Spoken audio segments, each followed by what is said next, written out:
get it going. Are you ready? Are you ready?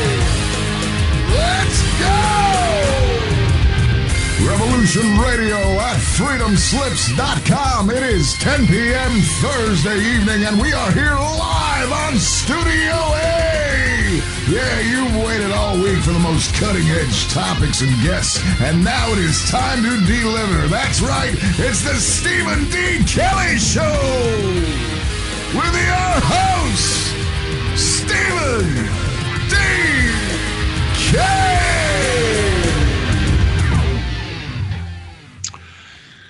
Good evening, everybody. Happy Sunday. Happy Monday morning to some of you.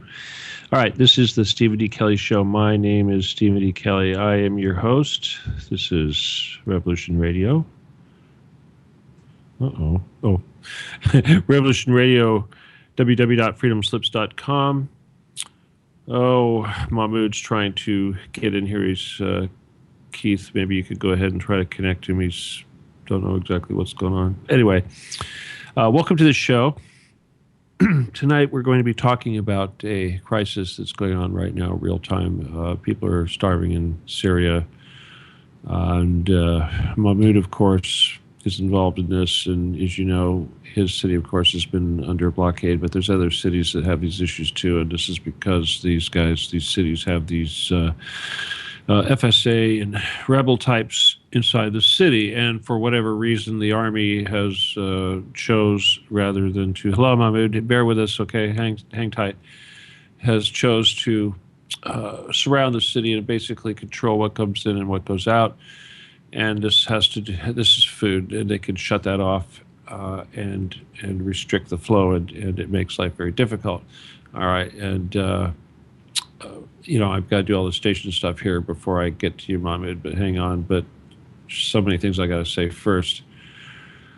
It's not an easy subject, and we're going to do our best to try to present this as well as we can, as balanced as we can. Obviously, Mahmoud here, he's hungry. He's been going through some crap. He's pissed off, rightfully so.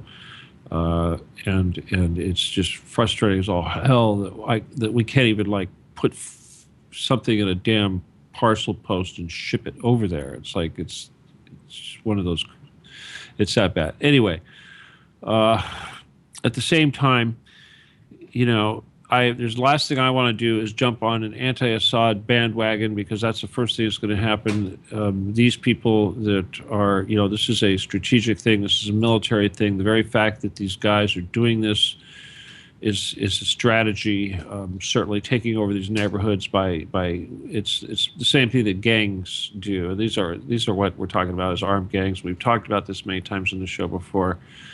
And the thing is that if to root them out, if the United States, let's put it this way, if the United States was trying to root out these people, seriously, they would go in, they would flatten the city, and they would pretty much kill everybody.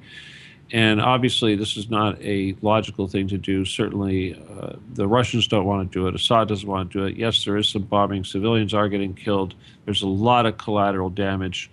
But this is the enemy, of course, is in an urban landscape where they are living right amongst civilians and having families and everything else, and using these people as human shields, literally. So how you deal with that from a strategic military standpoint, a tactical standpoint, I mean, yeah, sure, send in the special forces, the guys with night vision and silencers. Yes, I know how to do it, Mahmoud. Trust me, I know how to do it. But that's maybe someday Spetsnaz or somebody can do that. It's got to be done. Oh, good. We got Gabby coming in here. That's great. Anyway, so, but there's going to be a lot of different point of views. Like Gabby, of course, is in Damascus. Gabby, go ahead and mute for just a little bit until we're ready. Okay, hang on a second. His point of view is not the same as Mahmoud, who's in Kutsayev, who's under siege. And then, of course, the big city, it's funny because this is a big deal right now in the world. Everybody's talking about it. Supposedly the Red Cross has made deals to bring some relief into Madaya. I hope you guys give me this. Madaya, I believe, is the name of the city. You guys can correct me in a minute. But Madaya, I believe, is just a little bit northeast probably of Qudsaya or Damascus, and it's in a really bad way. And this is the one that everybody's talking about now and giving attention to. And they have the same situation that Qudsaya has. Of course, Mahmoud's dealing with Qudsaya, where you've got these guys in there, these rebels, who are screwing it up for everybody else. And of course, the authorities, the troops, and the National Defense Forces, etc., are not being the nicest guys right now. And the way things are going right now, with the Russians in there, I'm thinking that they don't really care because they're on the offensive and they're not trying to make it easy. But it's very, very difficult for the people. And again, these guys are going to tell us everything what it's like, but all I can say is that what we hopefully can do by having a show like this, at the very least, is maybe somebody in power over there is going to do something different. They're like this operation to bring in some relief is going to work. There's going to be more of these. Personally, I don't see how they're going to be able to find relief for 1 million people that quick. But anyway, they got something major has to happen on both sides of these issues. And again, I don't want to take sides with the FSA or condemn the Assad regime. All right, now again, before I bring in Mahmoud and Gabby, Mahmoud, obviously you're going to go first, but I want to thank all the listeners if you've tuned in. Again, this is Stephen D. Kelley Show, Revolution Radio, and I want to remind everybody that Revolution Radio is 100% listener supported. That means we do depend on your donations, so please go to our site support button, which is the blue button that says donate on the left side of our homepage, and use your PayPal, whatever. If you want to donate to me, my PayPal is StephenKelley714@gmail.com, and it's nice when somebody does donate something before or after the show. It's nice. It's nice. It happens. The last couple of shows, somebody actually did give me something. A lot, but it's nice. Tells me at least somebody's out there listening. Thank you. All right. Oh, yeah, that's the best thing I can do is say thank you to those people that do that, because it does make life a little bit better. All right, as we are going to do our best to try to make life better for Mahmoud if at all possible. All right, first of all, good morning, Mahmoud and Gabby. Mahmoud, go ahead and unmute your microphone for me. I already did. All right. Anyway, your sound is a little crappy. I don't know. You might want to get a little closer to the microphone or something. But yeah, is that better? I don't know. It's kind of muffly, a little different than we're used to. But I know it's because you're hungry and your voice is all screwed up. Is that? No, it's not that. Okay, must be my earphones. Anyway, I'm sorry. Anyway, good morning. Thanks for being here, and of course, you called me up days ago, and you were very upset, and you had posted something on Facebook that was, obviously very showing your frustration. And it's been going on for so many months, and I think the gist of your frustration is that the little bit of stuff that you were able to bring in from Damascus, they're not letting you bring in now. Is that right? Exactly. Okay, so what happened? You actually go to Damascus, you get a couple bags or whatever, and they stop you and said you can't bring that in? That's what happened, exactly. What did you do with the food when they told you that you couldn't bring it in? Yeah, I'm gonna tell you. So the thing is, you know that we have been under siege for this is the 6th month of being under siege. Imagine that. Usually we would be under siege for 1 month, for maximum. Now it's 6 months, and we are still counting. And the thing is, the first month of besiegement, all the checkpoints without any, with no exceptions, all the checkpoints were preventing people from getting anything, and preventing even people from leaving town, no matter what they were, students, employees, anything. They just didn't let anyone leave. So after 1 month of negotiations, things got a little better. So people were able to leave town through all the checkpoints, and still they couldn't bring food in except for one checkpoint. You know, it's called the Republican Guard checkpoint. You're listening, right? Go ahead. I'm sorry. I was on mute listening to you. Go ahead. Yeah. So that checkpoint has been letting people to bring food in for the past 4.5 months until last week.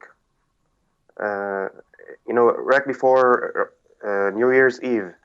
So people were coming back, and the next day would be New Year's Eve. So they brought food from Damascus to celebrate with their families in Qudsaya. So they brought, more than usual because there will be 3 days of holiday. People here have holiday, like not holiday. It's weekend. It's Friday and Saturday, and New Year's Eve was on Thursday. So 3 days of staying here in Qudsaya without going in and going out. So they had to bring more food with them. So what happened? All people were relaxed. They were okay. So what? We are being besieged, but there is this only checkpoint that allows us to bring food with us. So let's bring more than usual. You see, it's not the reason, by the way. So people went there to that checkpoint. I was surprised that by seeing how many people were there. Trying to get in Qudsaya, but they were stopped. They were not let in. They stopped all people from getting in with their food. And if you were lucky enough, you would get in there after begging the soldiers, and you would get in without your food. So what happened there? We had to leave our food there at the checkpoint and get in without our food. Other people kept waiting and waiting and waiting until they lost their hope. So they left their food and got in. And ever since that day, that checkpoint hasn't been letting anyone to bring food with them. All right. Yeah. Okay. Let me just say something, and then you can continue. This doesn't really, obviously this isn't really government policy, because first of all, you're saying these guys were the nicest of all of them that were letting anything at all in, right? They're the nicest guys. And okay, but I'm just going to play devil's advocate just for a second here, but it sounds to me like these guys are sitting there, they're jealous because they want to be home with their families. They see all this extra stuff for people are bringing back to celebrate, and they think people are abusing it because they're being nice and letting people bring food, and then bring a little extra because of the holiday. They think, okay, that's it. No more. We're not going to be nice anymore. And that's probably what happened, huh? You think? No. By the way, do you know that these guys, they are called the Republican Guard soldiers, and they are, they have a checkpoint between Qudsaya and Republican Guards habitants. So you can't say that they are far away from their families. This is the same city they live in. They have a checkpoint, let's say on the borders with Qudsaya. So it's not possible. These are Syrian army troops, the Republican Guard. Unfortunately. All right. Unfortunately, And these guys are abusing people. All this blockade just because of greed. They want to suck people's money. They say that. So you're saying that these checkpoints are extorting people they got to pay to get it back and forth? What's that? That means they force people. It's extortion is like what a mafia does when they, you can't pass unless you pay us money, that kind of thing. Exactly. That's what they're doing. Not only these Syrian army troops. Actually, here in Qudsaya, the Free Army are doing the same, but in a different way. I'm gonna bring that too.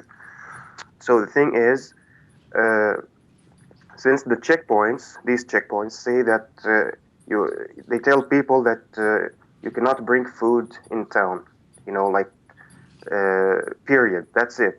No discussion, no negotiation. You can't bring food. You want to go to job and come home without bringing anything, you're welcome.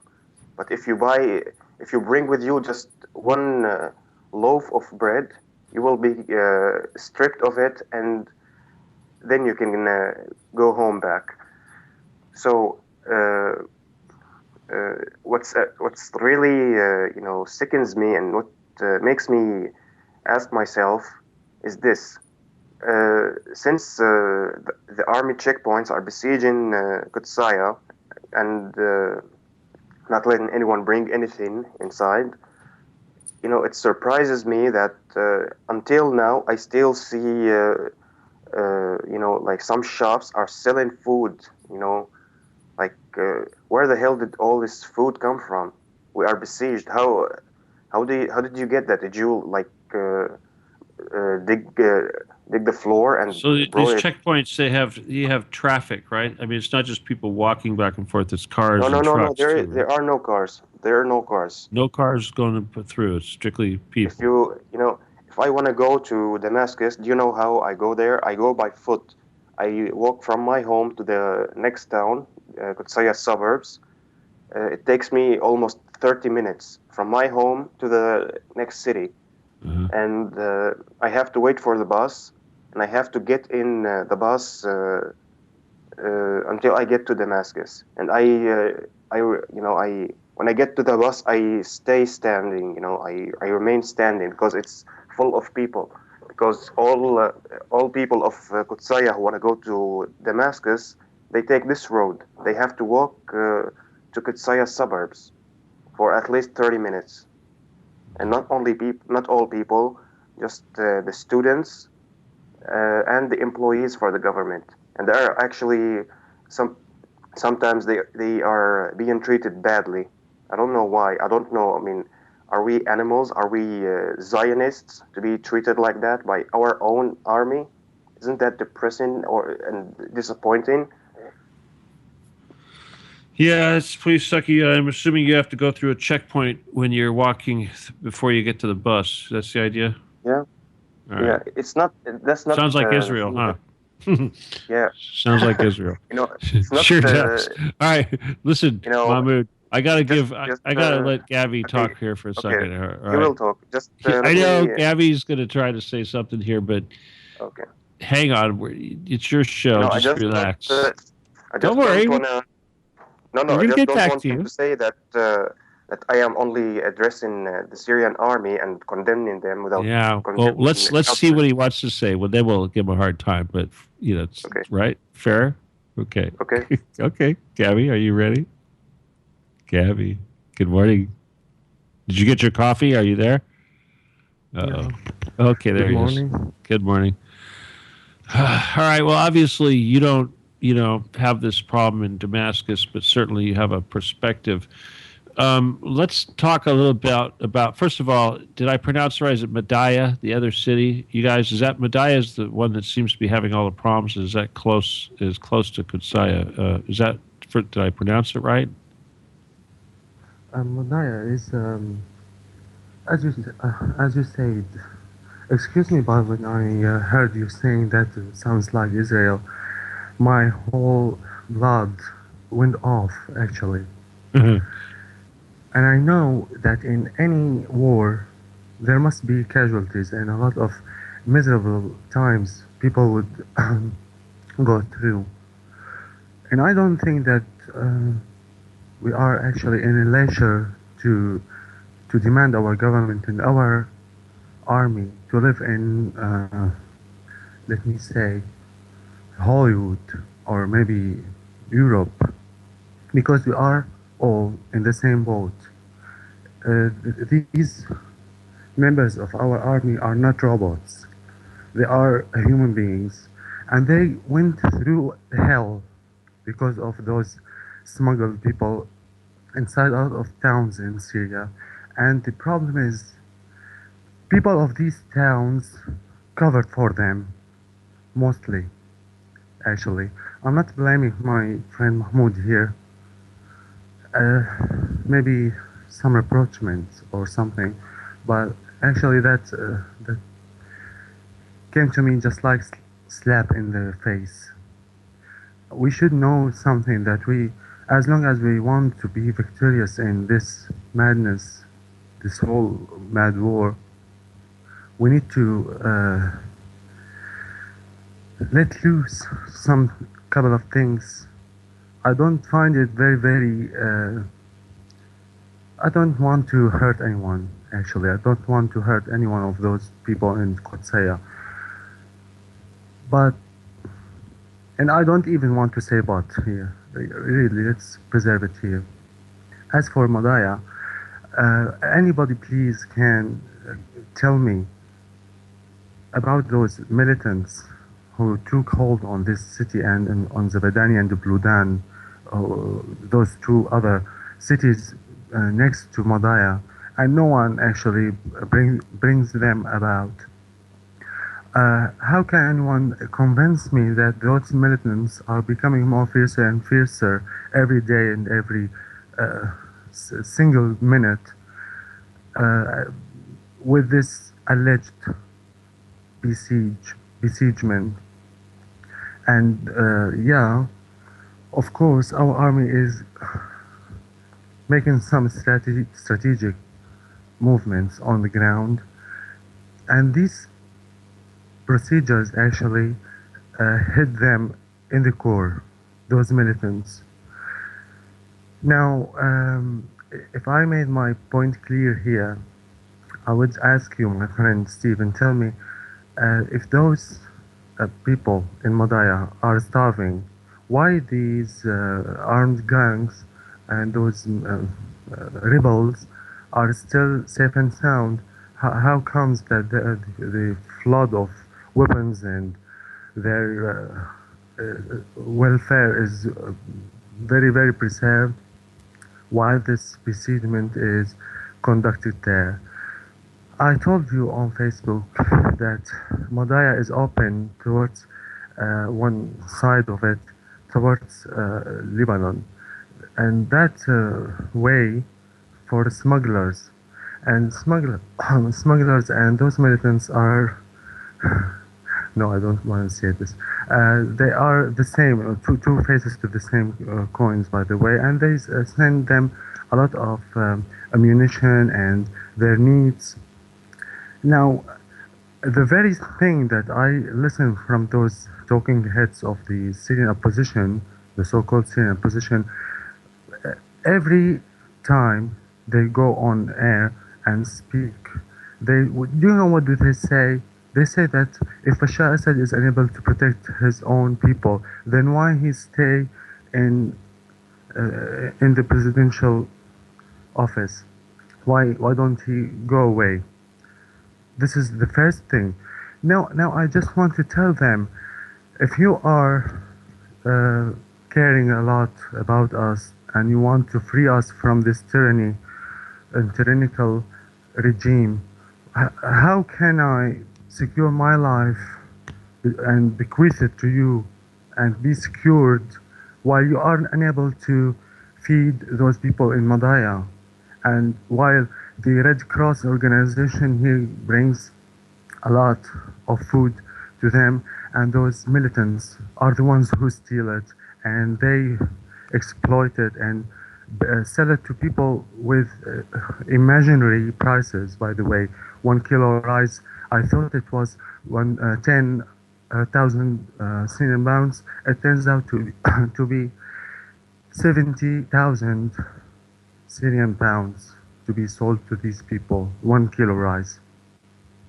So they are creating a status quo in which they can be able to blame the government, not people of Qudsiya. I'm talking about the Syrian opposition.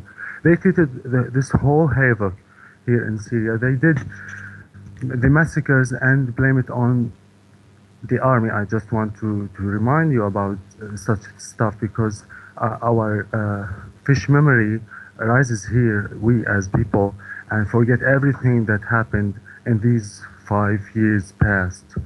And I feel for you, Mahmoud. My heart goes up to you there. I don't know what to do. I need to support you. I know, but I don't have any words to say. I'm so sorry. All right. Thank you, Gabby. We're all in the same situation, which is so damn ridiculous because it's like you're right there. You can't walk over there and give him food just as much as we can't walk over there and give him food, send it or whatever. And I don't even think we can, send money or stuff like that if we wanted to. I don't know, but there's a lot of things I got to say here in response to what you said, and I do agree with you. And I want to reiterate a few of the things that you said as I understand. But obviously, you're right. The bad guys or the ones that are causing the problems or the anti-Assad people, certainly they're not starving, and they have resources, and they're making sure that they are controlling whatever resources there are. Obviously, if they have guns, they can make sure that they have food.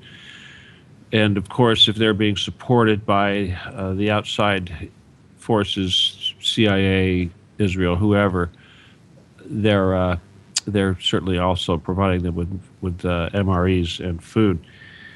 But and then of course the strategy of I agree that the army is making some strategic advances, and I think that could be one of the reasons why we're seeing more of this crisis being displayed on the media, because they're trying to drum up support for a safe passage to allow the enemy to leave the area, perhaps, or something of this. But the people are certainly being used against the government. The enemy, the FSA, whoever it is that's doing it, is certainly putting the people at risk for their own benefit. I think one of the things that Mahmoud here, what makes it a little bit, what you're talking about, of course, is very broad and very accurate. But the thing with what Mahmoud had to deal with personally, and I'm assuming this applies to everybody in Kutsaya, is they had that one checkpoint that was letting people carry in little bags of stuff. And again, like I think people kind of got carried away because the holidays they loaded up and the border said screw this, and now there's nothing. So it's like it's very easy to point at those individuals at that checkpoint and say, you guys did this. Your guys are the ones that made me throw away my food. You understand what I'm saying? So that makes it very personal.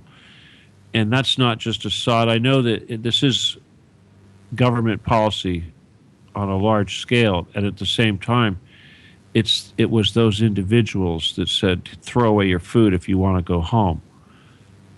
Right? They arbitrarily made that decision somewhere. I don't think Assad said, okay, that one checkpoint that was still letting people do that, tell them to stop. I don't think that happened. I think somebody at that checkpoint said, okay, I'm going to punish these people for bringing too much stuff and taking advantage of our generosity and our goodwill. In fact, I'll tell you one thing. If these people were if this border checkpoint was the only one that was letting stuff get in, and suddenly people started abusing that and bringing in extra stuff, they probably had to stop, because it suddenly became obvious that you know what I'm saying, Mahmoud? I mean, I'm not saying this is right at all, but if they were getting away with it, if it was like keeping it quiet, they said, okay, we're letting people just a little bit, it's no big deal, nobody's saying anything, all of a sudden it turned into a surge, they have to almost like be accused of getting in trouble themselves for allowing too much to get in, perhaps. Anyway. All right, that's what I wanted to say. Again, Mahmoud, this is your chance to be nice, please. Okay, that's all I can say.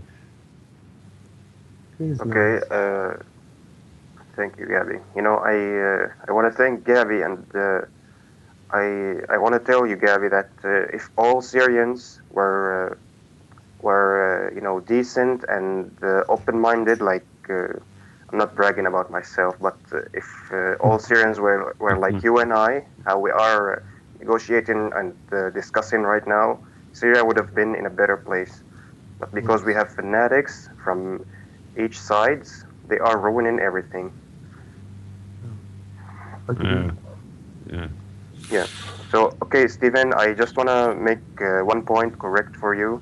Okay. It's not that the checkpoint didn't stop people from letting food in because they brought too much. They didn't actually bring too much. It was just the New Year's Eve, and there are 3 days of weekend. New Year's Eve, and then the weekend after it. So they had to bring a little bit more. It's not too much. It's a little bit more because if they bring food for only 1 day or 2 days, it might not be enough. And some of them have families. Some of them have kids.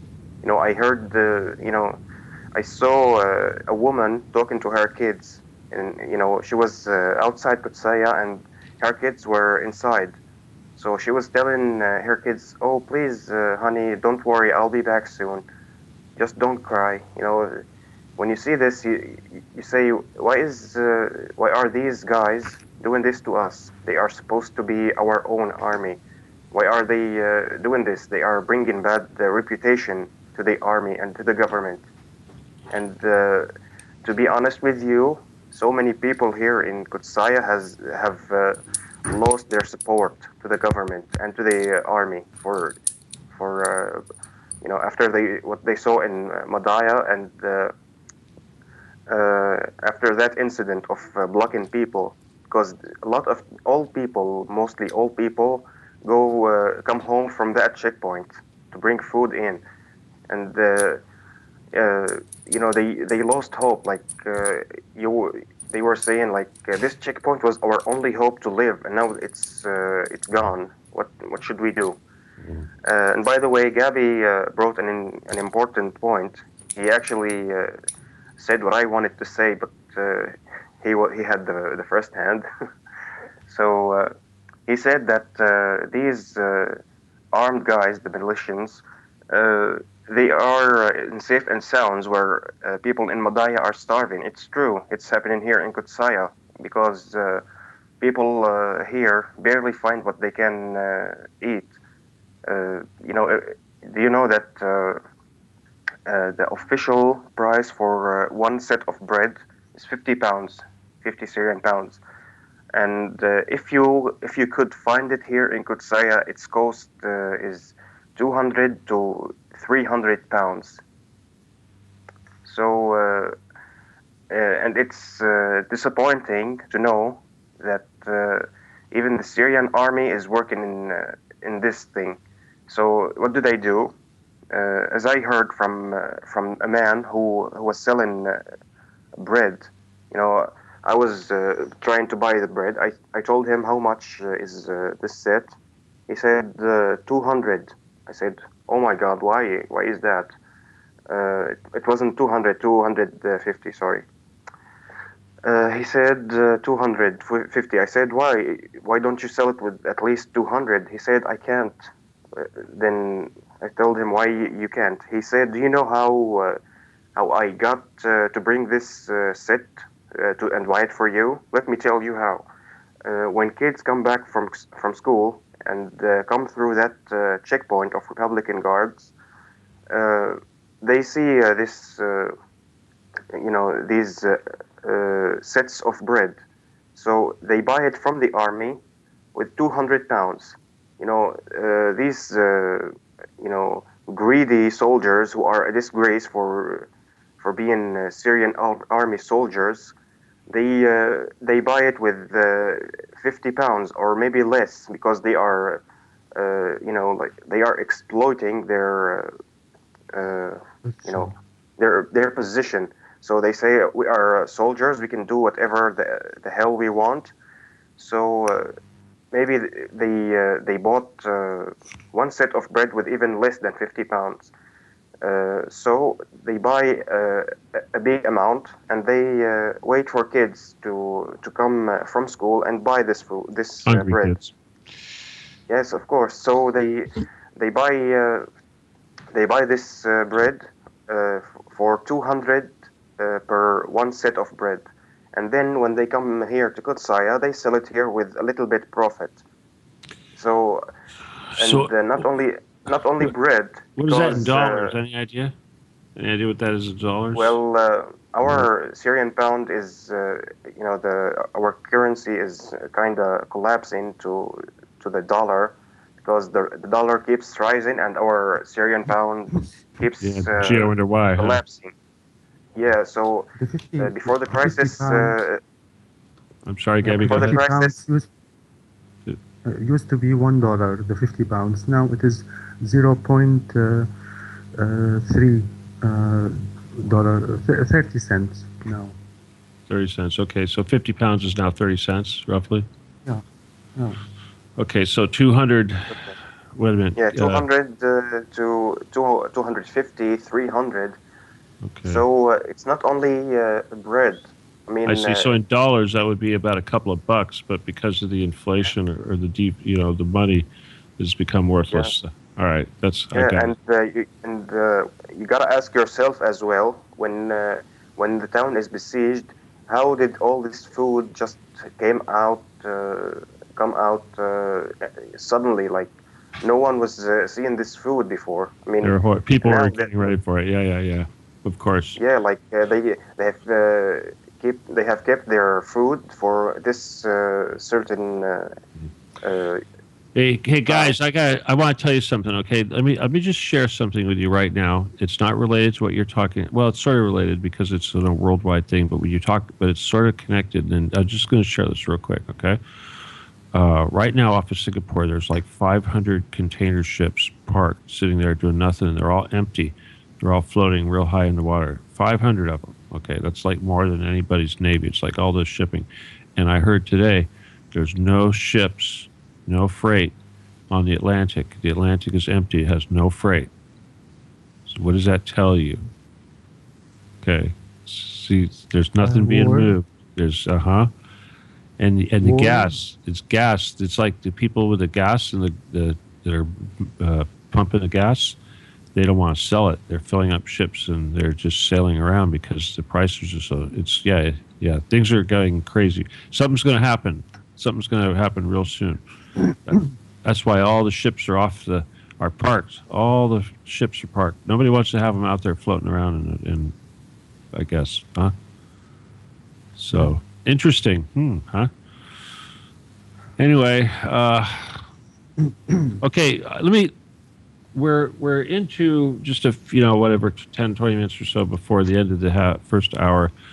We are going to, of course, take phone calls, and both you guys are going to continue to give us your perspective. But there's one thing that I do want to talk about a little bit, and that is some of the options, the military options. I want you to be aware, and I think everybody has to think about what the alternatives are in a situation like this and what it would really mean to have to make the rebels go away, militarily speaking. And this is something like if the United States was doing this, or if Assad was doing it. Excuse me, that was a terrible faux pas. Or even the Russians, obviously, or hell, when you talk about Republican Guards, a lot of people think about Hezbollah and the Iranians, or with some of the stuff that they're doing. They're getting ready to liberate Palmyra.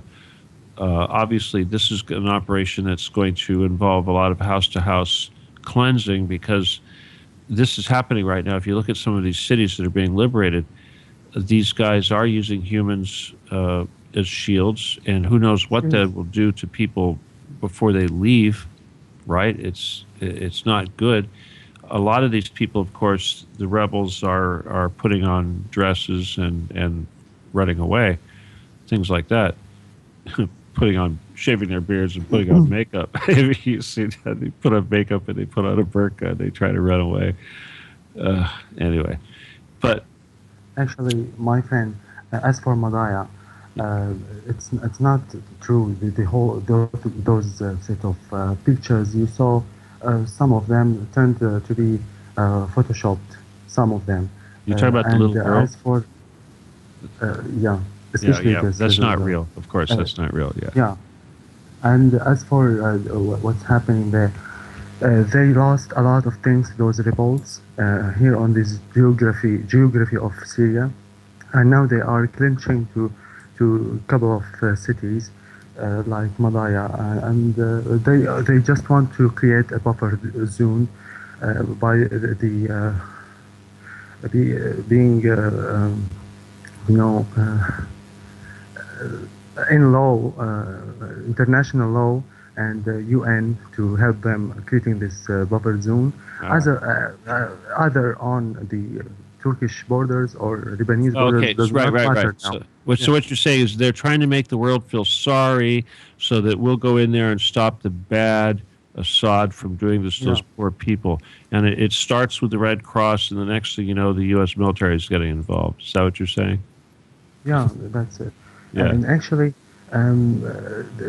people around the globe became aware of their behavior, their sickening behavior, and now they know how to play it right now because this uprising around Of course. the world against Assad actually very weird thing that after now we are supposed to celebrate our victories, but as a matter of fact, I see the majority of people asking Assad to go away surround the globe.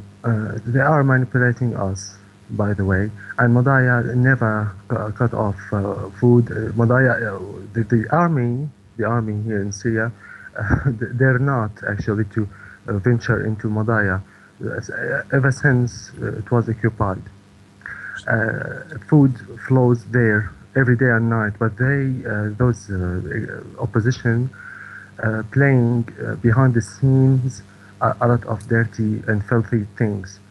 And not today, the Syrian Red Cross is going to give them food. No, it was since a couple of days ago, and every day a lot of food goes there to Madaya. It is the same happened here in the Yarmouk camp, if you remember this havoc about Yarmouk camp, and I told you that I can go there walking in 15 minutes. I become inside of the that camp, and I saw by my own bare eyes actually the convoys lined up here in Yarmouk, and I listened actually to loudspeakers, those militants inside of the Yarmouk camp talking, saying, I'm quoting now, if you want us to give this food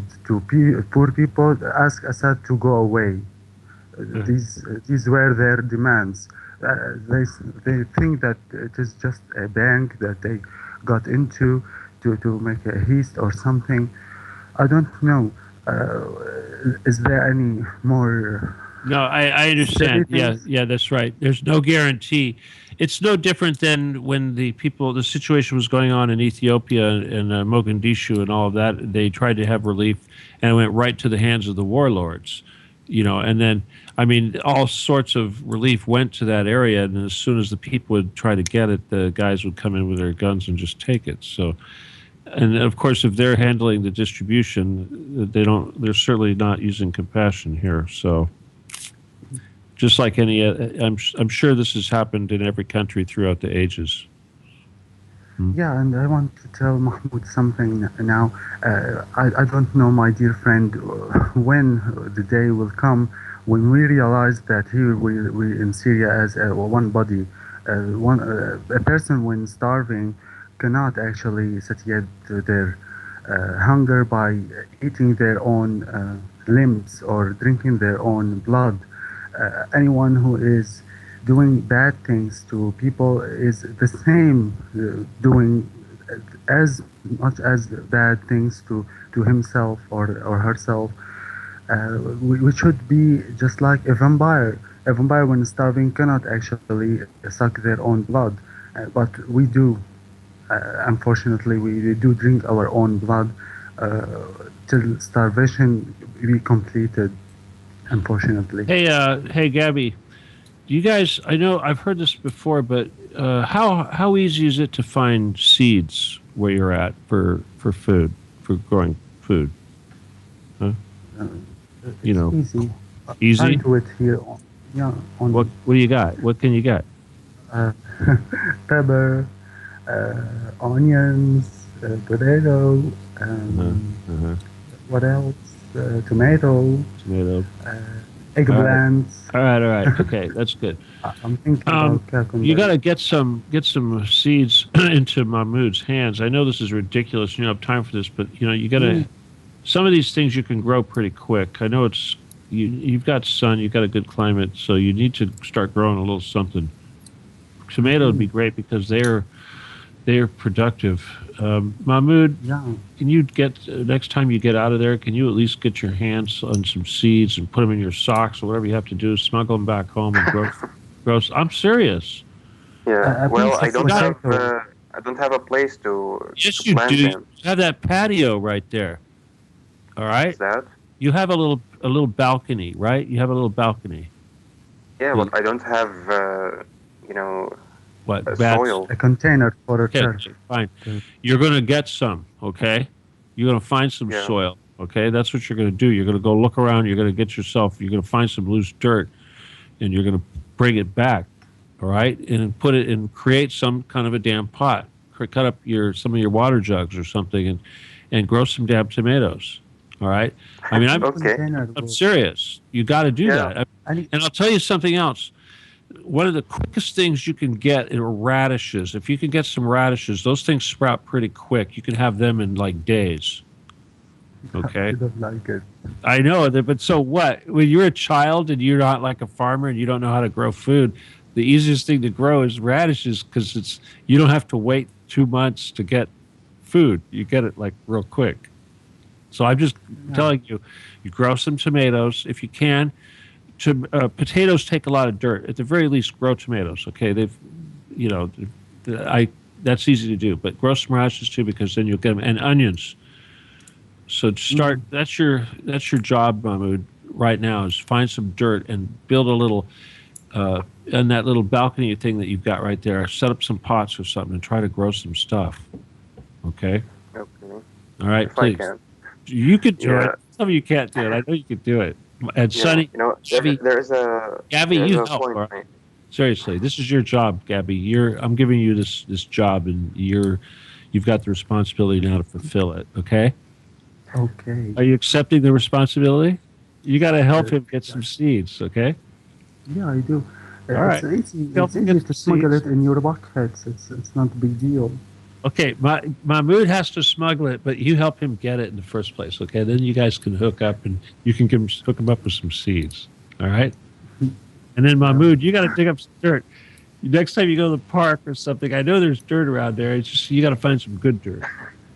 You know, Okay. all right? Good It's luck. actually a very nice idea, by the way. Everybody should do Actually, that. And I'll yeah. tell you something. If you could get up on your roof, you should have a damn garden that covers your whole roof. If you could do that, seriously. I mean, it's seriously a couple tomato plants. A couple tomato plants will give you more tomatoes than you can eat, and you'll be giving them to other people.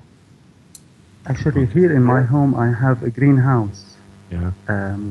It's a room surrounded with grass, so it looks like a greenhouse, and it's winter or summer the same temperature. Well, I Everything don't is okay. make him seedlings or anything like that. You're going to have to just get him seeds, and he's going to have to germinate these things and sprout them himself. You know. No, he can It's not dry that up hard to some do. tomato seeds Yeah, to yeah. There get you them out and dry them in the sunshine. A couple of days when they come lighter, he can plant them. A lot of things are easy actually in life. We just want to meditate about them. Well, I and just know that, centralize. if I was starving, I'd be growing some damn food so quick. I mean, I try right now. I try right now to be somewhat self-sufficient, and it's like I fail miserably, to be honest with you. So, Yeah. but I do every spring, I try to buy some seeds for some beans and things, something like that. So you don't have a lot of space for but I know you can definitely grow tomatoes and it'll have a lot of production. Do you think anybody will try to? Well, can you get on the roof? Actually, if you get more, more people need to do this. Actually, because what's the military is not going to go in and stop you guys from growing food, right? Yeah, Yeah. probably. No, come on. Jeez, come on. You're gonna be a guerrilla grower then, a guerrilla farmer. All right. I'm It's a very serious. nice Yeah. idea. We need to promote it. We Seriously. need to promote this idea amongst people. Yeah. Food should be growing, and wherever there's dirt, food needs to be growing quickly. Yeah. Smuggle in Okay. seeds. Yeah. Smuggle in seeds. Yeah. Yeah. There is a point I wanna bring before I forget it. Yeah. Yeah. I hope that our government and our army, tries to find another strategy because besieging people and starving them, it's Well, unfortunately that's why we're doing make- this, right? That Yeah. we're having this show because we are hoping that they're listening, right? That's why I said at the beginning of the show is Yeah. that and there's nothing. they need Yeah, it's up to them. they need to stop the besieging because it's only affecting the people. I mean, we have been under siege for 6 months. I mean, these FSA guys are eating whatever they want. They are already selling us these things with high prices. Yeah, well, don't So let the it's FSA not guys see your affecting garden. Hide your garden from the FSA guys. Well, I don't have a garden. You're gonna have a garden. You're gonna have a garden. Damn it. Yeah, not in this house. Yeah, you're gonna start with a garden on your that window right there that looks out on the street. I'm Yeah. serious, right there. You're gonna have plants underneath. You're gonna get some pots, whatever it takes, and you're gonna fill them up with dirt, and you're gonna plant some seeds right there under the window. You're gonna have like a table to kind of pick them up to make sure they get sun. Don't you have like a little balcony right there? Yeah. Well, that's where your garden's gonna be. That whole area, whatever you got on that balcony, is now going to be growing food. Yeah. Okay. Okay, that's the plan. Yeah. All right, I'm serious. It's the way everybody should do that. Yeah. You know. Before I forget as well, I Yeah. just remembered something. When I told you about these guys, these soldiers who are a disgrace for being soldiers because they are bullying people. Okay, what a bad bully Yeah. soldiers. But go on. What about Yeah, them? if we wanted to complain and tell the authorities that these guys did this and that, they would say, "Oh, really? They did this and that." Okay, so they don't listen to your complaint tough, just because. Yeah, of course, it's just war. because They don't- just because they are in the army, it doesn't. It supports them and protects them from any punishment. And well, look. you just have to all right, to let me- watch and shut up. That's Let all me you can just do. say this, Mahmood. All right, let me say this. Yeah. Okay, we're going to have a break pretty soon, so I don't even Okay. know if I should start this right now, but you got to think of about the alternatives, because like right now we talk about growing a garden and stuff like that. That's pretty peaceful, but if you look at the alternative, which usually starts with aerial bombardment, it's really ugly and everything gets destroyed. Well, we have been under that, but when the army was bombing, they were bombing the armed guys. When they meet, Well, when they do yeah, I know, but something. that's not really Yeah. that's not the real thing. See, what I'm talking about is yes, there's big, devastating, destroy everything bombing, but then they will come in with the tanks and they will come in with the armored personnel carriers and they will go house to house and door to door and just take each block, one block at a time, and they will kill these people. And that's the last worst case scenario. And that is what is going to happen. See, this is the thing. It's like eventually it's either going to be they voluntarily leave and relinquish the territory back to the government, or eventually it will get ugly and they will have to do that, because the only reason why you're having to go through this for all this time is because they have not done just that. And your only alternative from the military standpoint is for them to go in there, special operations, and shoot anybody they see with a gun. And it's going to get really awful because if you are in they'll take out whole families. Yeah, but they should at least just break the siege and get some victories in other areas. It will shock them. But they are actually shocking people. Yes, but okay, Mahmoud, on the grand scheme of things, the Russians are taking out big strategic assets. They're blocking off their roads from Turkey and what have you. Obviously, like Gabby said, this particular city still is connected to Lebanon. Okay, there's our break. We'll continue when we get back. Go ahead and mute, you guys, and thank you so much. Hang on there. We'll be right back in about 5 minutes. And now we return you to your host.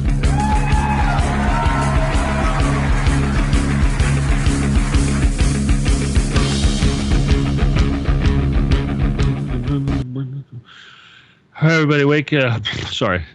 Faux pas. Freudian slip, whatever. Excuse me. Welcome back to the show.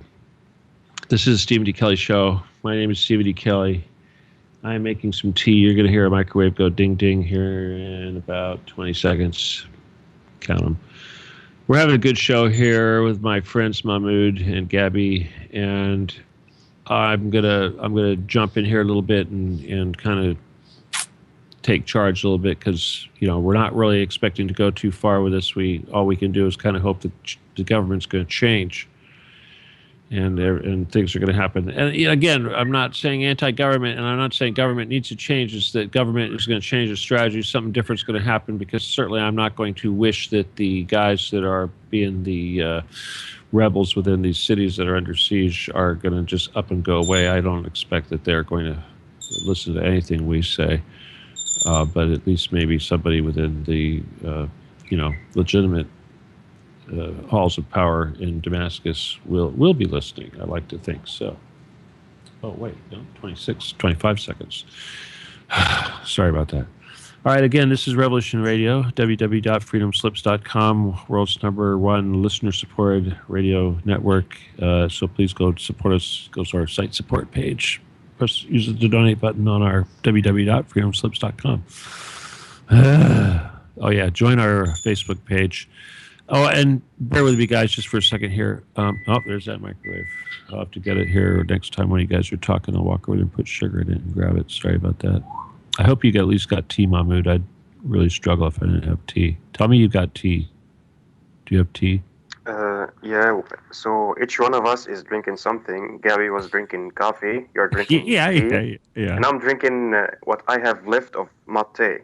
Oh, mate. Oh, well, that's what you have left. But, oh, God. Sounds good, though. I haven't had that in a while. Anyway. We have food in here, but it's too expensive. Like, if it's, for example, in Damascus, it's almost 400 pounds. Here, it's like 600 pounds. It's terrible. All right. Okay. Hang on just a second here. I got to say this. Okay. I got to get this out. This is important. Hang on, you guys. It's still safe here. Gabby, wait. Gabby. Gabby. When he says that. Gabby. Shh. Gabby. Shh. Quiet. Shh. I got to say something real quick. Okay? Shush. Sorry, guys. I wasn't ready. to get started yet. I had to say something else first. Okay. All right. I just want to say that, and YouTube might have noticed this, but I got booted off of Facebook for a day, okay, for saying something that somebody didn't like, one of my detractors.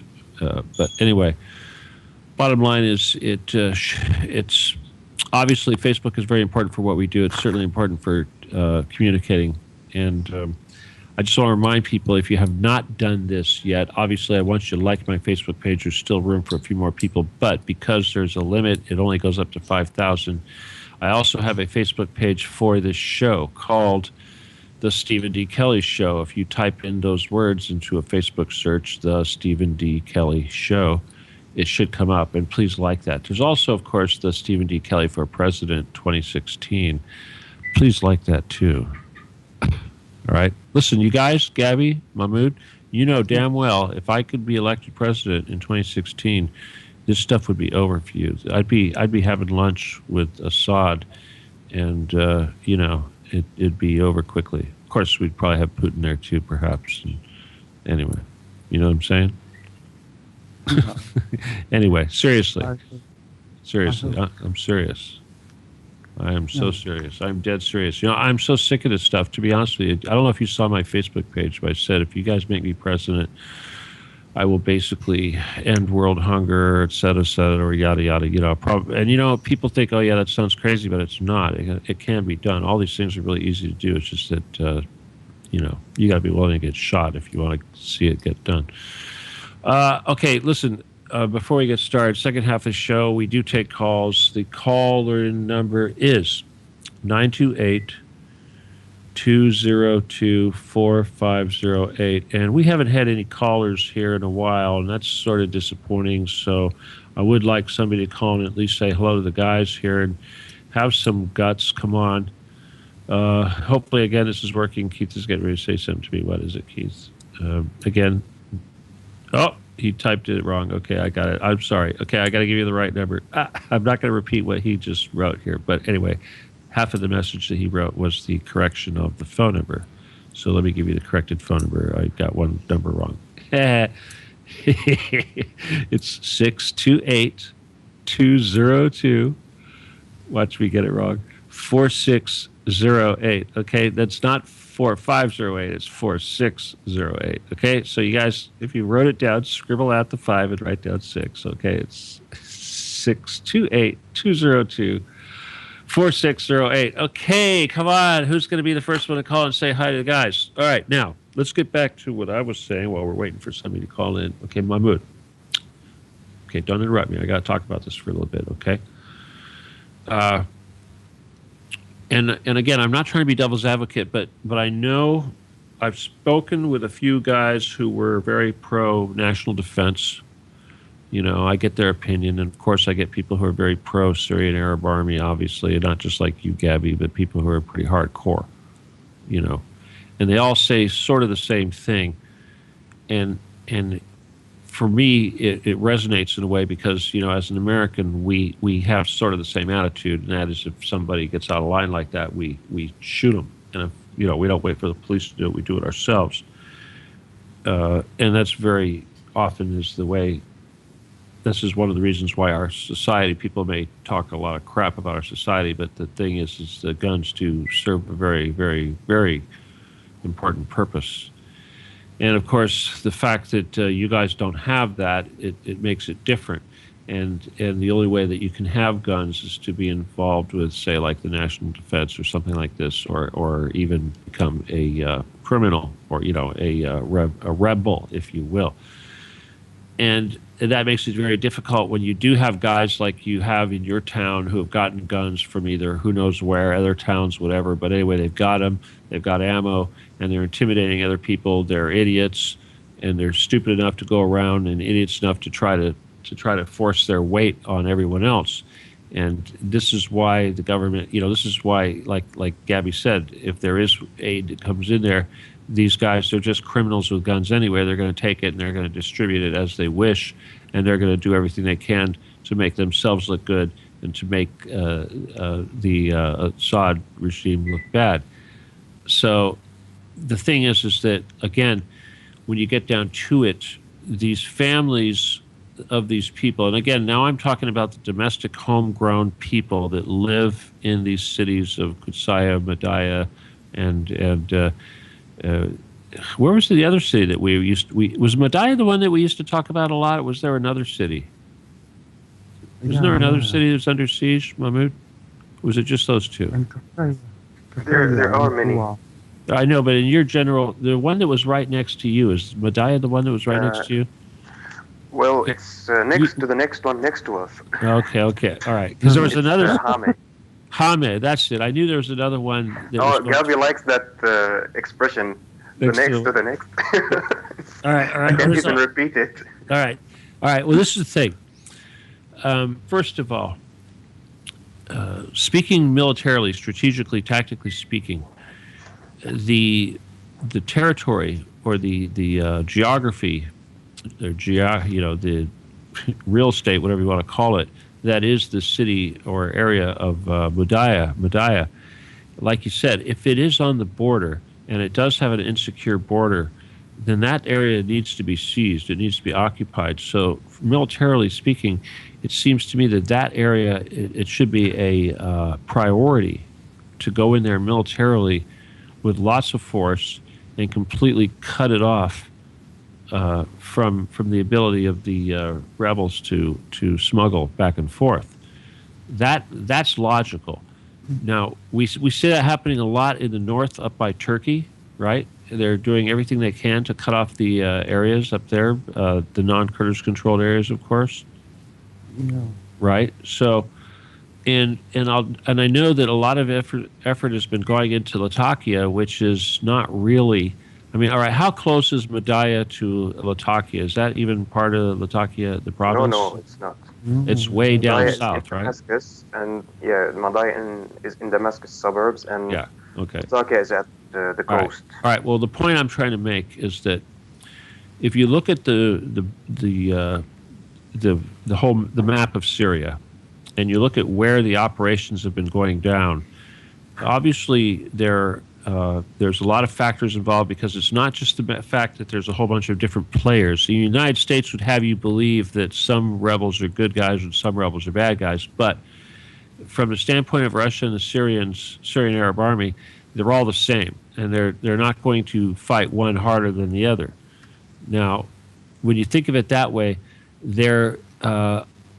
Assad really got screwed, because the stuff that he lost, like all the rivers and all the major transportation corridors and border areas, those are very strategic targets. Those people that took those areas knew what they were doing. And so Putin had no choice.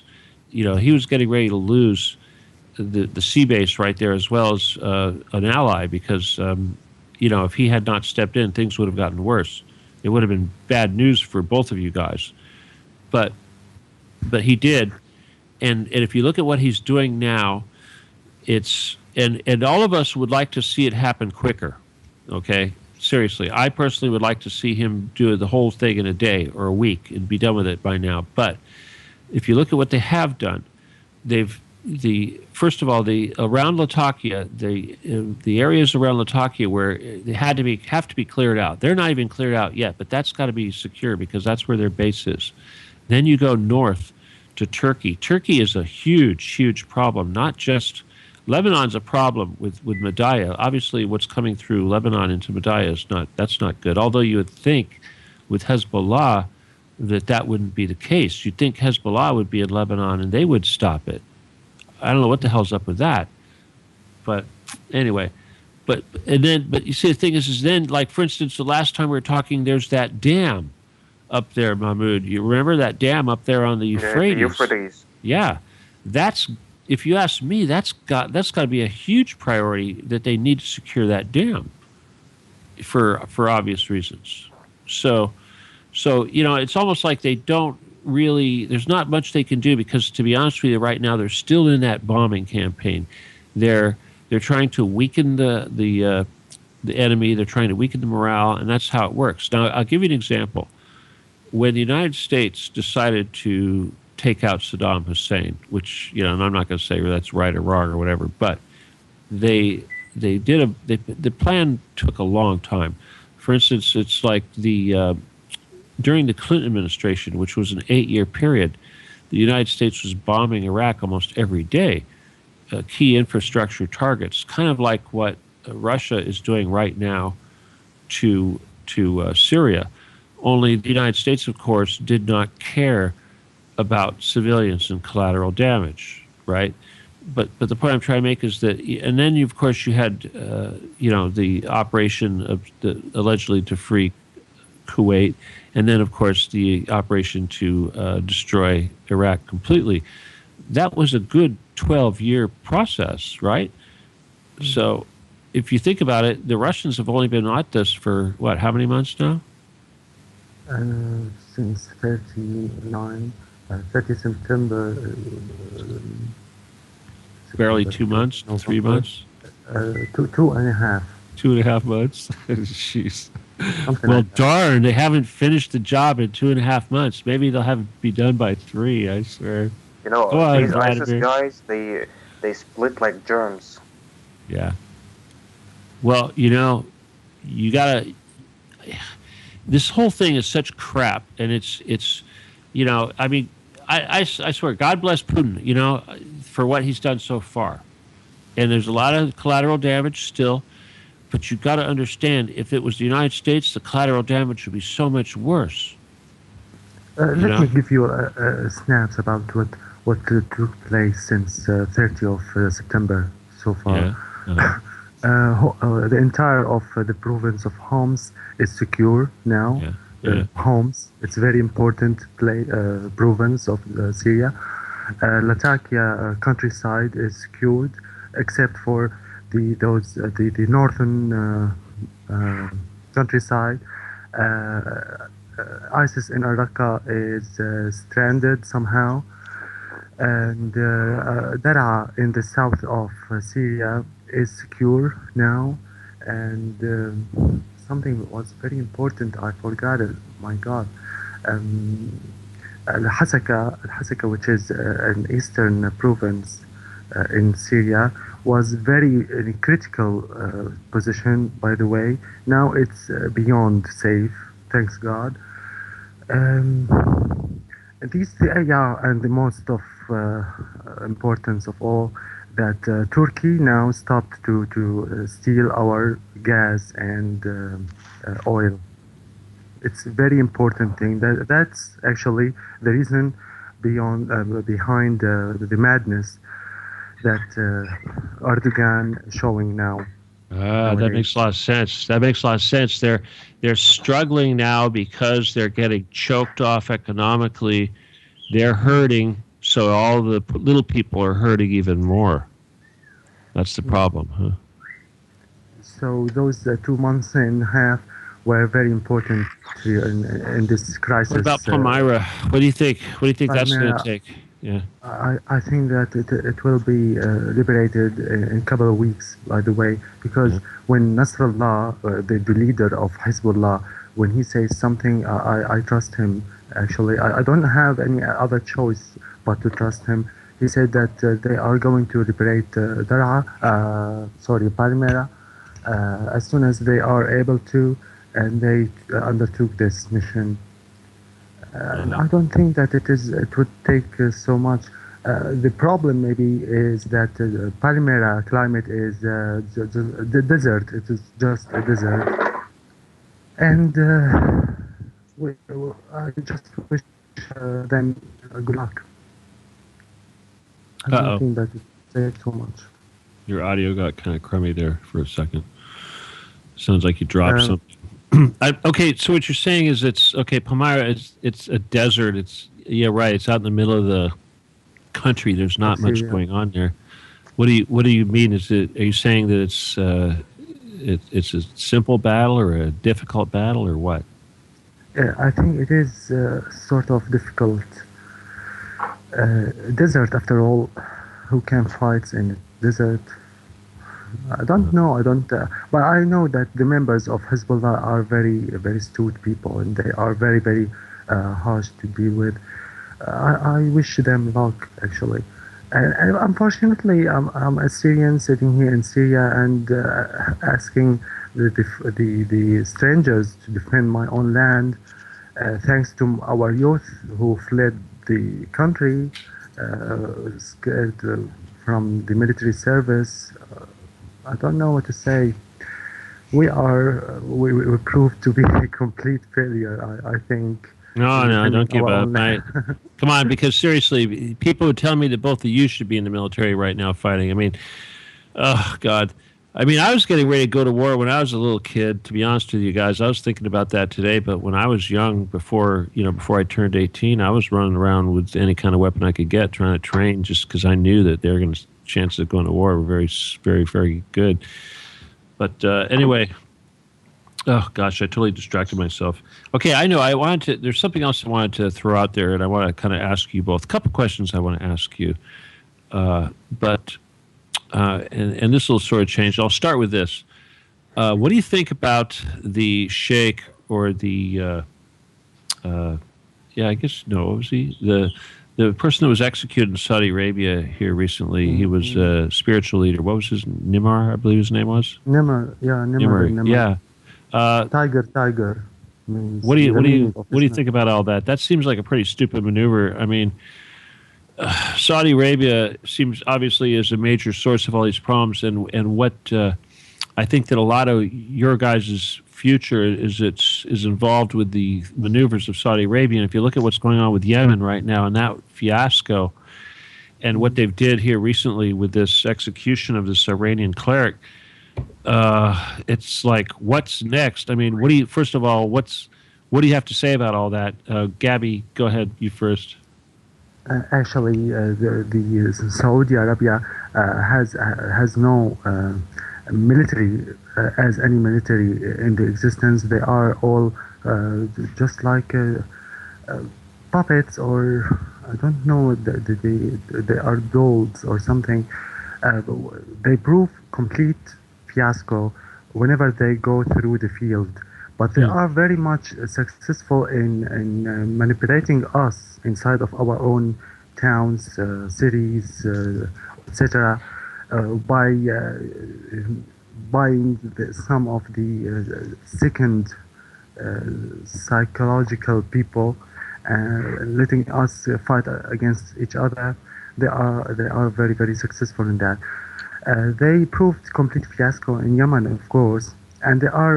I don't think that they have any ability to venture into another war in Syria by their own selves, but they are going to go forward in their fueling and purchasing people here or surround the globe as mercenary sending to us.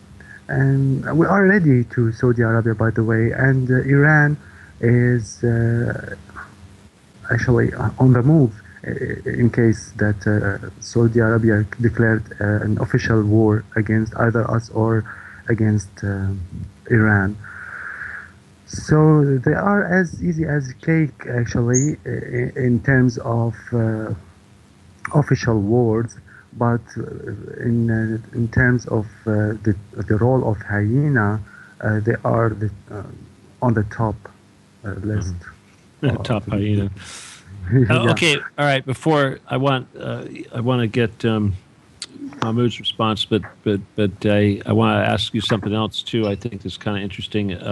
Supposedly Saudi or the Yemen army, I'm assuming they used missiles that they got from Iran, have sunk something like at least 4 Saudi Arabian naval vessels already. You know, pretty big ships, destroyers type size ships. Is this true? Did they really do this? And actually, last I checked, Yemen destroyed a very big ship of those from the military of Saudi Arabia. I don't know. I'm a little bit away from the Yemeni affairs nowadays because of what is going on in Syria. I don't know. Yeah, of course, obviously. A lot of things, by the way, I have in mind, but they are just lost. Well, that's okay. I just wanted to get your perspective because, especially on this sheikh being killed, because that seems to be a very provocative maneuver. Yeah, Can I say Yeah. something Go about ahead. this? Yeah. Yeah, since you spoke about this thing being provocative, I was gonna mention that, by the way. So Saudi Arabia, by killing this sheikh, who was he was a Shiite. They are, by this incident, they might provoke some some hatred between the Shiites and the Sunnis. And this is the last thing anyone wants. We don't want any hatred Sedition. between any sedition. You know, these incidents, and by the way, in Saudi Arabia they have channels they are, specified to spread sedition and to, provoke Sunnis against Shiites. They look at Shiites. They don't look at normal Shiites. They look at the fanatics. We know that every religion has a fanatic group or something. So what do these fanatic Sunni channels in Saudi Arabia? They take some fanaticism from certain Shiite group, and they show it on TV, and they say, "Oh, all Shiites do this. They hate us. They want to kill us. Let's kill them." Careful. And at the same time, some Shiite channels in Europe, I've seen how they keep fighting each other, and quarrel on TV. Some Shiite fanatics said, "Oh, look, the Sunnis are cursing us. Let's kill them again."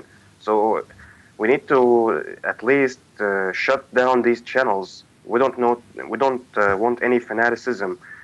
In Syria, 5 years ago, when someone walks in the street and suddenly gets a heart attack, all people gather around him.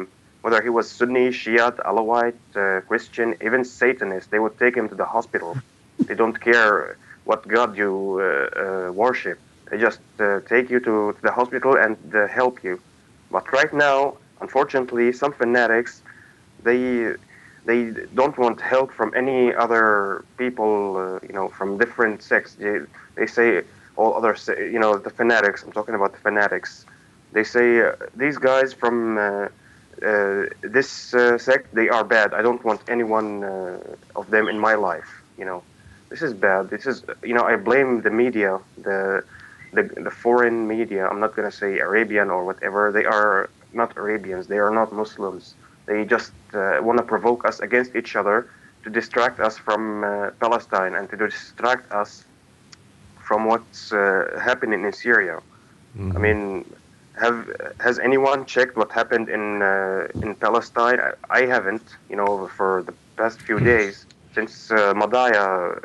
Well, can I spell it out, Mahmoud? Can I say? Yeah. Yeah. Okay. You already said it well. All right. Let me say it. I'll say it again. I'm going to say it.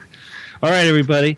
All this crap that's going on is because Israel wants Damascus to be one of its cities. It wants that whole territory to be part of Israel. It's not happy just with the Golan Heights, which it will never give up. It wants the whole area.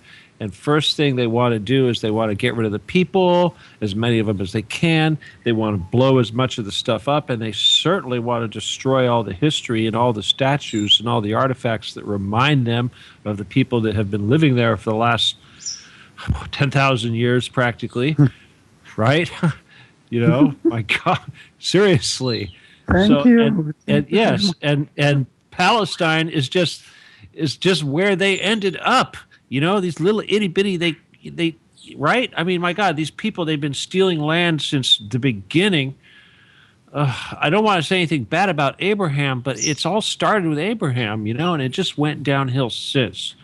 And I'll tell you something, and people don't want to believe this, but I've talked about this a lot.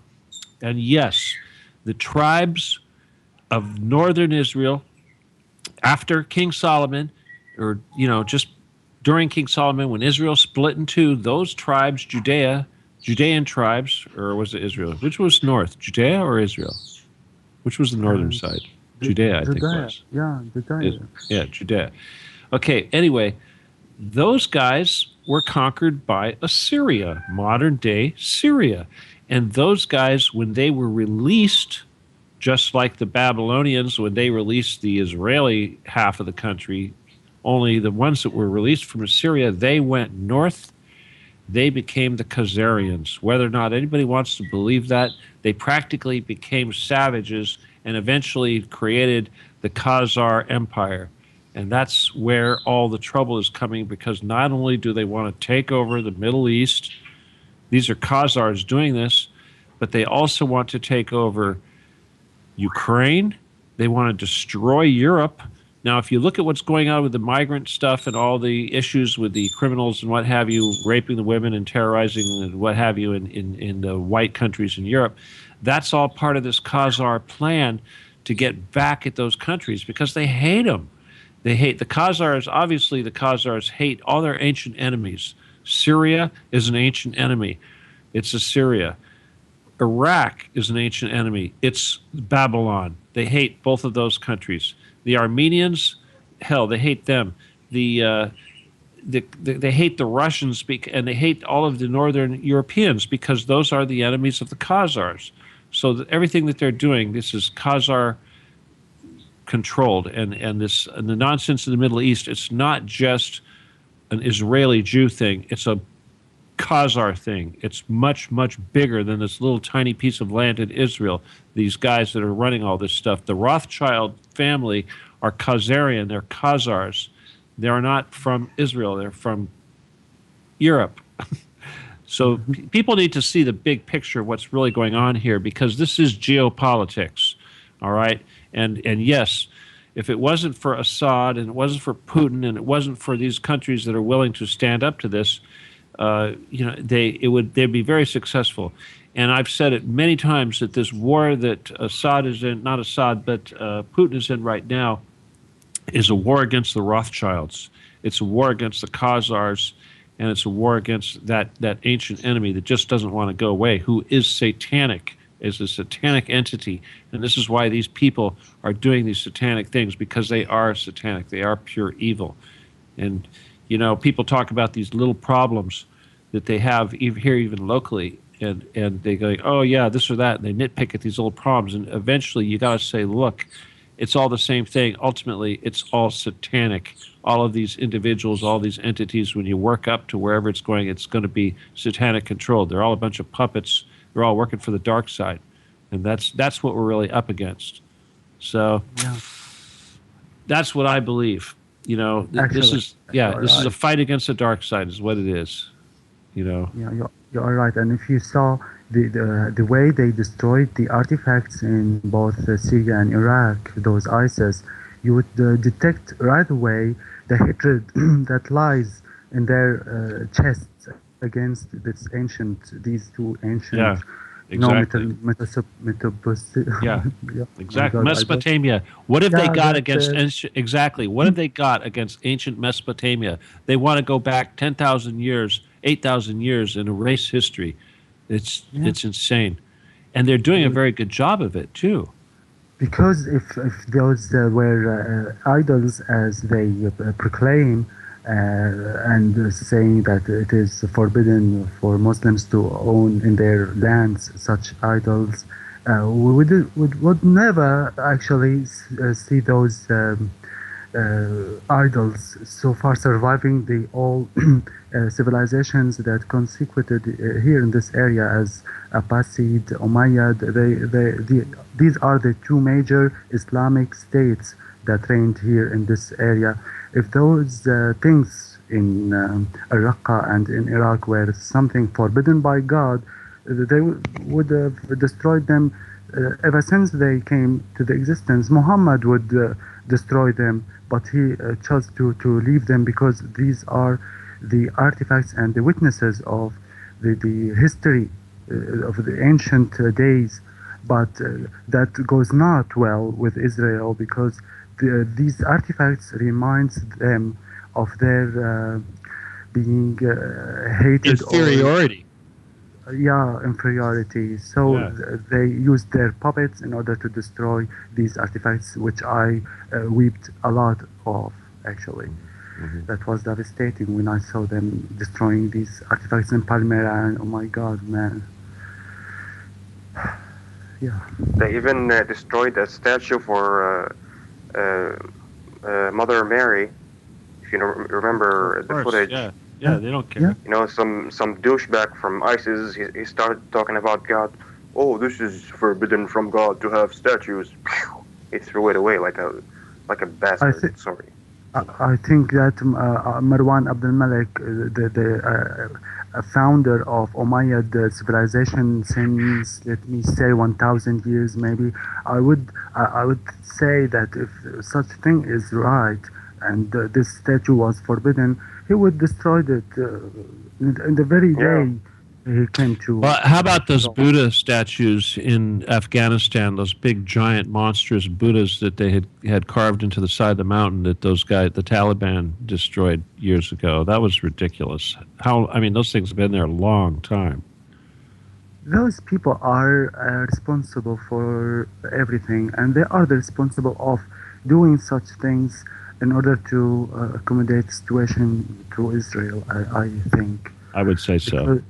Because Israel is preserving its so-called artifacts, which she invented by her own hands, and convinced people that these are very ancient things, as the case with their Talmud. Do you know that Talmud was written by their own hands after abandoning their true the Babylonian Talmud? Yeah. Their holy book is abandoned, by the way, which is Torah.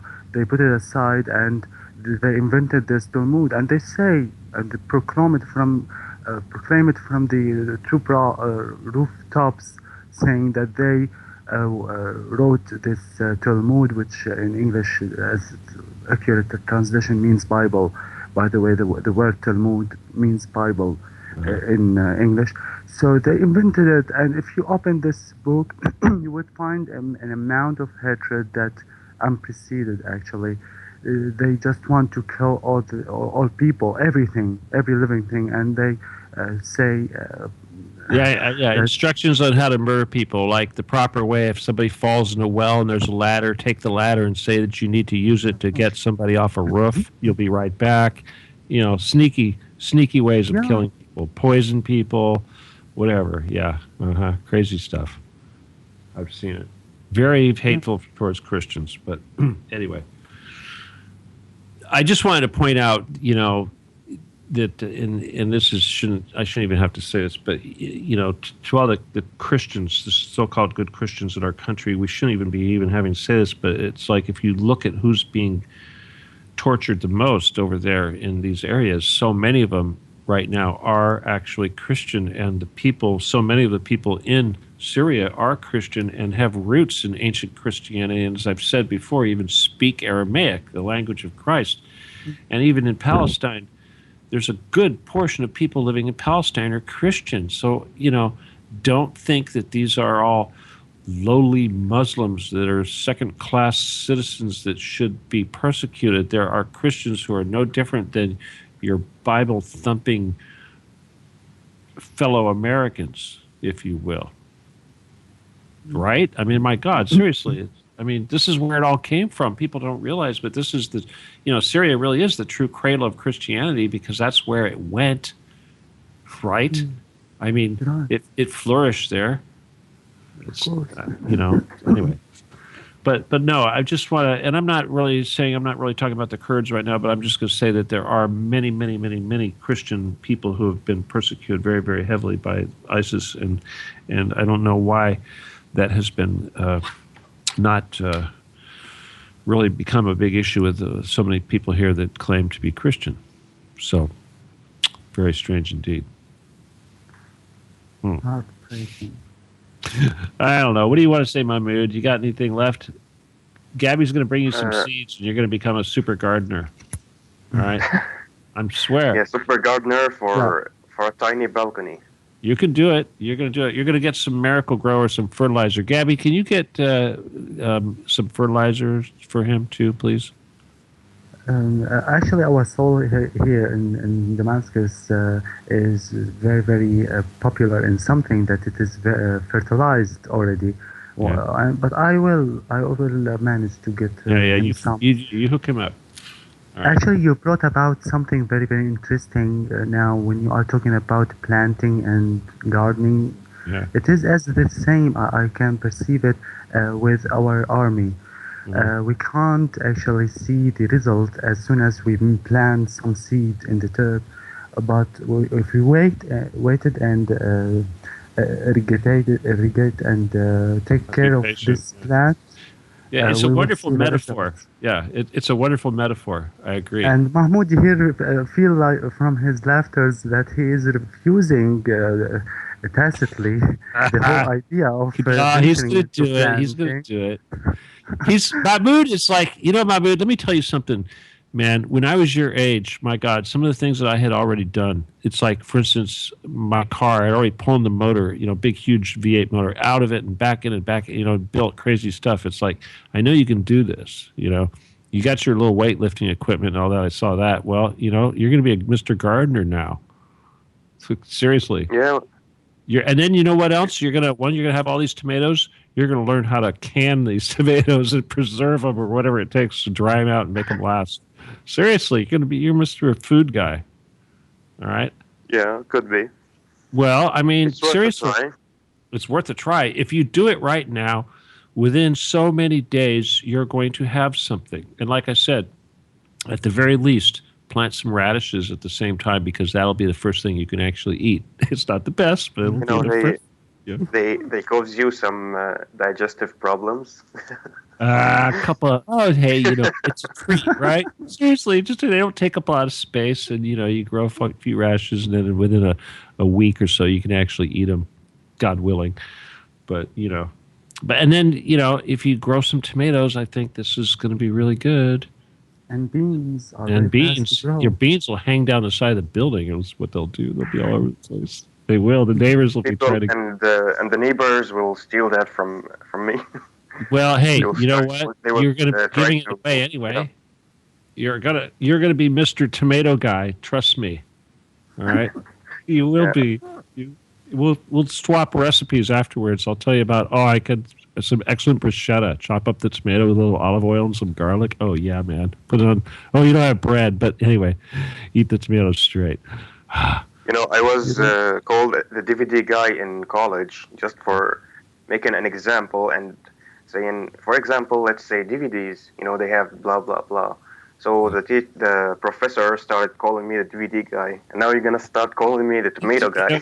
You're gonna be a tomato. I should go to Spain. Unfortunately, there is a cartoon episode that is called Mr. Tomato. Do you remember Mahmoud Tamtoum? Yeah, I know. But seriously, Mom, Tamtoum. you're gonna get everybody around you to do the same thing. Okay. Yeah.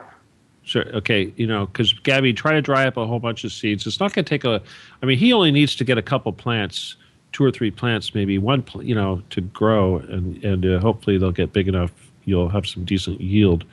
That's a good start just for the tomatoes. And if you can grow some beans or something else, yes, for sure. Mm-hmm. You don't have a lot of space, so you got to really plan it out. Gabby, you can help them come up with some good ideas for what will grow there. I don't know what grows there. I know what grows here, but you figure it out. Something that's going to have as much volume and take up as little amount of space, and then spread that around to all the neighbors and try to get on the roof. And then your next job is to start stealing dirt everywhere you can. Yeah. Yeah. Okay. Don't be caught. Don't get caught. No, there is some dirt in here in Kutsaya itself. Yeah. Well, I Well, might have some people- problem with the farmers. the farmers. Well, come on. You don't need that much. Just take like one pot full at a time. Right? You don't have Yeah. to I just want to warn him for something for his welfare. Don't take a lot of soil at the same time. Just a very very little bunch every time, Yeah, because the explosive things that they create, those people, those criminals, they Bombs. sometimes put inside of it some soil. Yeah. Okay, So, and don't. Yeah, another- you don't want somebody seeing you digging, think you're planning an IED. You know what I mean? You got to be really Yeah. careful about that. Oh my God. Oh my God. I'm gonna It's say, stupid. if I get caught, I would say I was just trying to get myself to eat. Oh, you're gonna eat explosive. Well, what you do then is if you have the pot or whatever that you're putting the dirt into, obviously if you want to fill it up, you don't want to be digging a hole and then burying it back up. So you want to be filling up, taking the dirt with you. That's the main thing. In fact, Yeah. if you have to get really sneaky about this, only take a few scoops at a time. You don't want to be doing any serious Yeah. digging, right? Just take a few scoops at a time, somewhere between here and there, enough to fill up your pockets, whatever. But you see, because this is the thing, you're only going to be, first you're going to be germinating the seeds. You're going to get the seeds, you're going to get these things to sprout. And then when they're little tiny plants, they're not going to take a whole lot of dirt just to get started. And as they get bigger, you can transplant, and then it's going to require more dirt and a bigger container. And a full-size container, you're going to want like 5 liters of dirt or something for one plant, at least. You know what I'm saying? Something like that. I don't know what the pots are. Over here we have like a gallon size, half gallon, 5 gallon, 2.5 gallon. So for your tomato plant, you need like 2.5 gallon, which is at least 5 or 6 liters, I think. So, something like that, like the size of a cooking pot or something, a big cooking pot. And you can maybe make a box out of some wood, or even a cardboard box lined with plastic or something would work if you can find that. Anything, that'll hold the dirt. And of course, you got to drain the water. Oil tin, it's good. If you oil tin, you got to be careful you don't contaminate the soil with the poison. No. Well, you mean food oil? Food oil, yeah. Food oil. Yeah, for sure. Anything. Of course, like not the fuel oil, of course. Yeah, of course, yes. No, I oil. don't want to burn the dirt. Olive oil. Yeah, we here store it in tins, tin. So when it is empty, we can actually make holes from the underneath of it, and then he might turn it into container to plant. Okay, so Mahmoud, you're gonna become an expert at this, and you're gonna, within like a month or two, you better have some damn food, right? I think you can do this. I mean, just try seriously. Please try to do this. But also on the larger, in the larger picture, I think though this is like you're thinking, Gabby. This is something that needs to be promoted. And if everybody there that was having all these problems would gather up some dirt and had access, I mean, if they had all planted something 3 months ago, this wouldn't be gone. Instead of waiting for something that is ready, something that solutions comes from our government. Yeah. Just all societies should be doing this. Served us readily. No, we can take the initiative and do something. Actually, I planned, ever since this crisis broke off, we used to plant on our balcony in these tins. So it is very nice now. Well, I know it's not a ton, but, it's a little something, right? It's going to give you a little more nutrition, especially if you get the tomatoes. It's got a little bit of bulk, and it's got some good vitamins and what have you, and it'll help. Not tons, tins, I said. Tins, yes, tins, of course.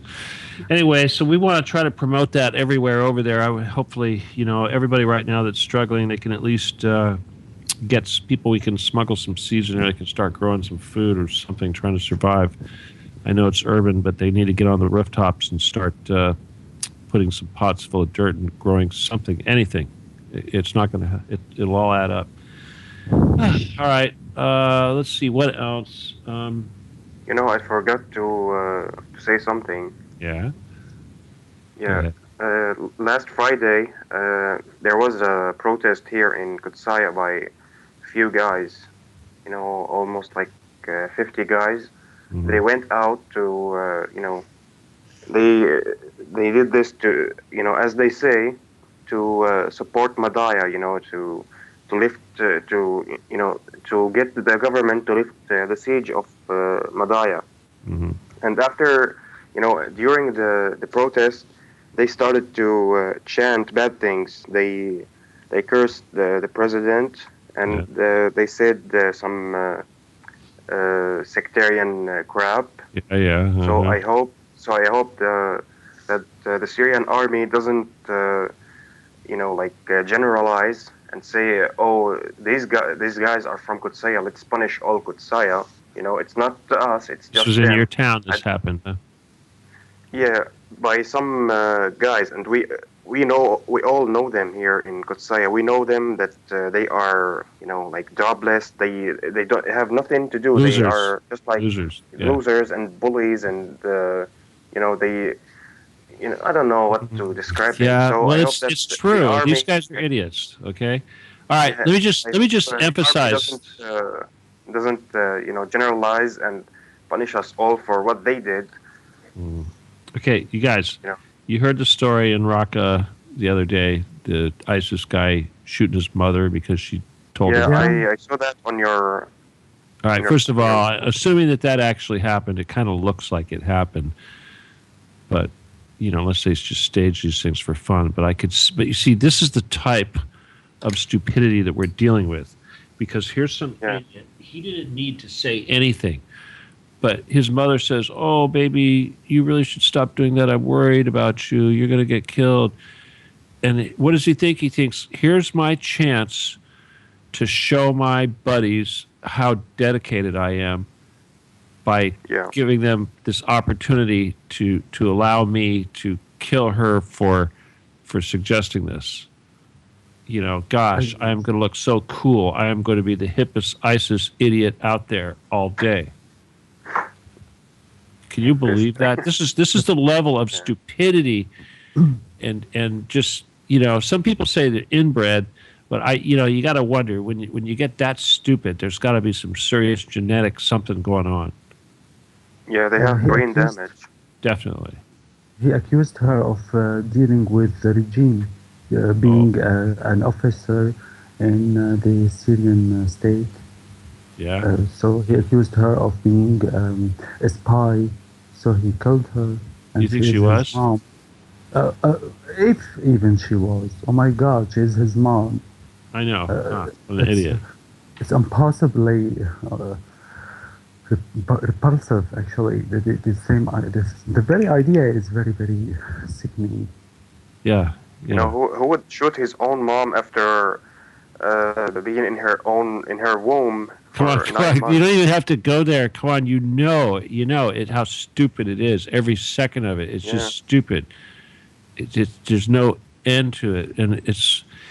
There's no excuse for it. Yeah, there can't possibly be. I remembered something that I listened on RT Arabic here, Russia Today in Arabic. They hosted two guys, one pro, the other is against here. They both are Assyrians. One lives here in Damascus, the other lives in Emirates.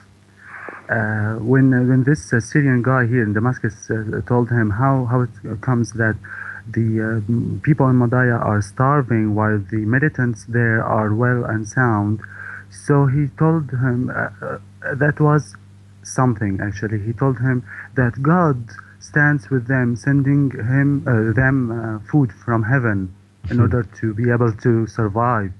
Oh my God, I can't. So far, up till now, I can't believe that such crap come on some channel that this guy from allegedly Syrian lives in Emirates, saying that God sends them, those militants, those rebels against Assad. And he said that, told the Syrian guy that please stop sentimentalizing things. At the same time, everything that he talked about was about sentiments.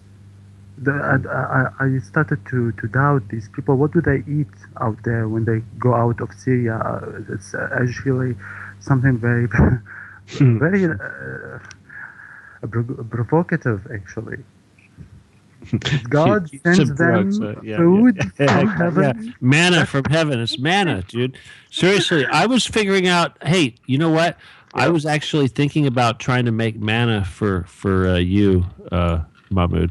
I was trying to think, maybe we manna? What's manna? Manna from heaven? What's that?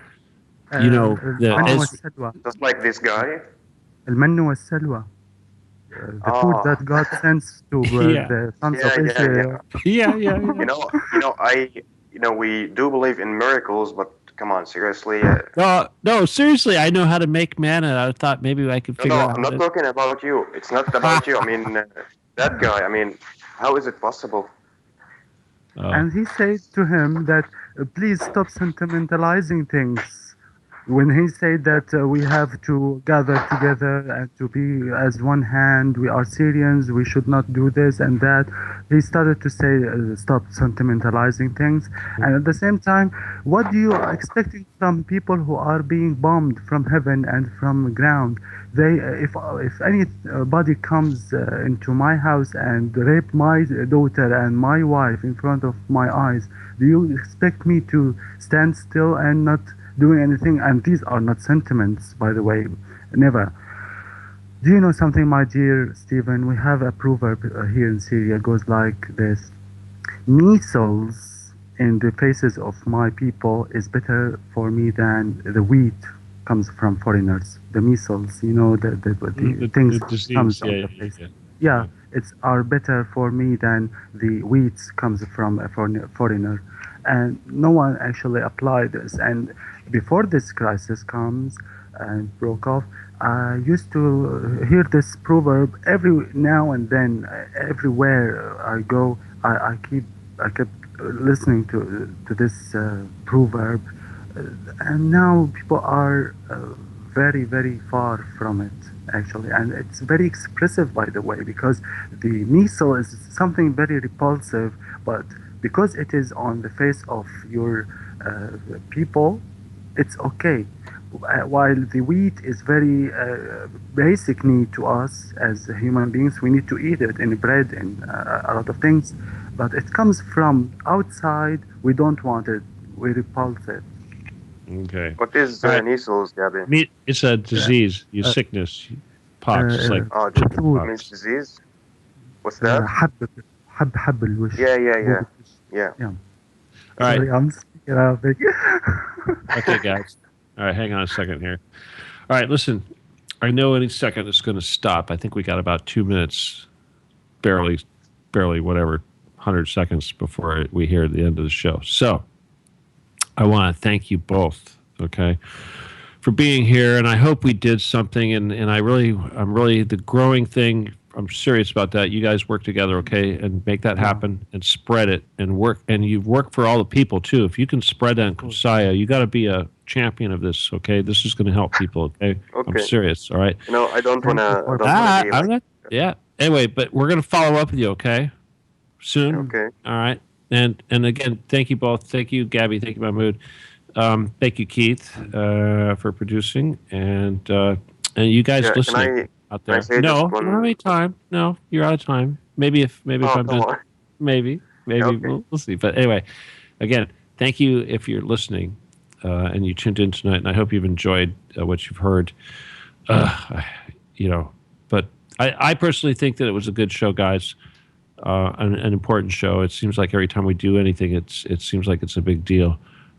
We can't not have a good show. It seems like it's just all important stuff. And I want to thank you guys for being on top of it and giving me such expert insider insight into exactly what's going on in Syria right now. So it was an honor.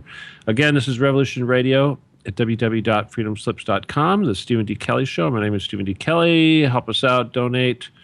If you want to donate to me, StephenKelley714@gmail.com. Let's promote getting seeds and food into all these areas. God, I don't know what to tell you guys, man. I just wish we could vote for Stephen D. Kelley for president. All your wildest dreams will come true. All right, that's it. Again, thank you, everybody. Thank you for listening. We'll see you all next time. Good night. God bless. Adios.